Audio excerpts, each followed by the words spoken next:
are determined as a people to unify and build a modern, powerful, wealthy Chinese nation. 55年前，李光耀对中国的预言一一实现。第一段。Even back in 1959, when it first became the government, my colleagues in the cabinet and I could foresee a time when China would become a huge economic power. The size of the country, the size of the people, the quality of the civilization, and the ability of the people. Opening. In 1 hour, Zhang Yimou, with his team, projected to the world 5,000 years of Chinese scholarship and achievements, presented in a succinct way, using mass dancers, mass Tai Chi performances, and so on. I was there, sweating like mad in August. I was watching the reaction of the foreign leaders, and I knew that they knew this was a country that's going to rise. 第二段。 They have a sense of frustration that they were down for so long. Right. Let's make it now. Here's our chance. And the United States has to encourage them? No, you don't have to encourage them. You just got to understand that they don't want to be an honorary member of the West, unlike Russia. They're quite happy to be Chinese and to remain as such. So when you tell them you ought to do this, you ought to do that, they say, yes, thank you. And at the back of their minds, we have lasted 5,000 years, have you? That Beijing Olympics, if you watch it, what was the message? We're back. No, 5,000 years.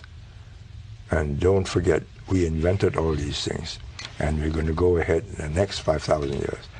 It's the only country where a language has survived 5,000 years. The only country where the present generation shares the same basic thinking as the past. And they're very proud of it. I mean, you read Hu Jintao's speech on the 60th anniversary. I mean, it's all translated on the web. No. What is it? We have 5,000 years of civilization. We are going to get there. And it's a rousing speech. It may take us a long time. You're going to work very hard. We will do it. That's their mood, so you don't have to encourage them. 第三段。 The Chinese People's Republic in Peking will be, I think, quite rightfully indignant, and so will the other aspirant in Taipei. But speaking as a Singaporean, with some of the built-in memory programming of the Chinese people, I would say that if you believe that the Chinese people will just splinter up into so many warlord communist committees, each governing a province or even part of a province, then you will make one of the gravest mistakes about Asia.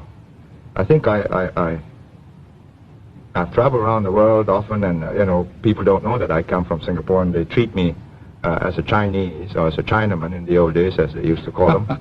And they used to say, Chiang Kai-shek, in the middle 40s, and nowadays, of course, Mao Zedong. I'd say that they are determined as a people to unify and build a modern, powerful, wealthy Chinese nation. And I say good luck to them. And I think the moment they get prosperous, good luck to me, because I'll be much safer. I don't believe, however, the simple theory that they're just going to send their armies across and eat up Southeast Asia. It's too simple. And it's too simple for you, for the Americans, and for us, because then it's naked aggression. The whole of South Asia will gel together and meet an incoming invader. But you've got this make-it-yourself kind of revolution. Wars of national liberation. Here's the text. We've got an instructor. He'll teach you how to organize, and we'll slip you a few guns and more if necessary. And if it gets more difficult, well, surface-to-air missiles. 第四段。 First, no single person can change India because it speaks 320 different languages. Manmohan Singh can speak Hindi, I'm not sure they can speak Punjabi. I think he can. But at any one time, he will have only about 200 million people out of 1.2 billion people understanding him.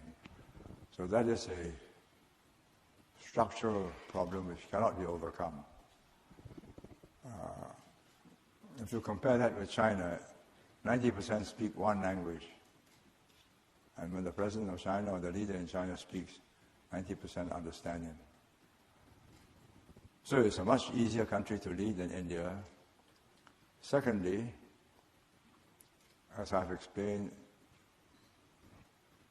India consists of many different dialect and nation groups. There is no connection between the history and development of the Tamil language or the Telugu language and Punjabi. So India is a creation of the British Raj and the railway system it built. And therefore it has its limitations. 第5段 You have actively to encourage your children to use Mandarin in place of dialect.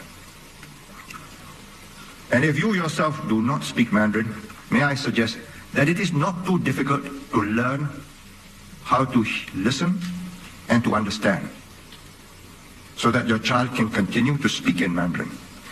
And with a little bit more effort, you can learn enough of a vocabulary to speak Mandarin. Once it is clear to the government that parents want their children to master English and Mandarin and not dialect, then the government will take a series of administrative measures to support this decision. All government offices, all government hospitals, clinics, all those manning government counters will be instructed to speak Mandarin except to those over 60. So I say, let us face the problem and make our decision.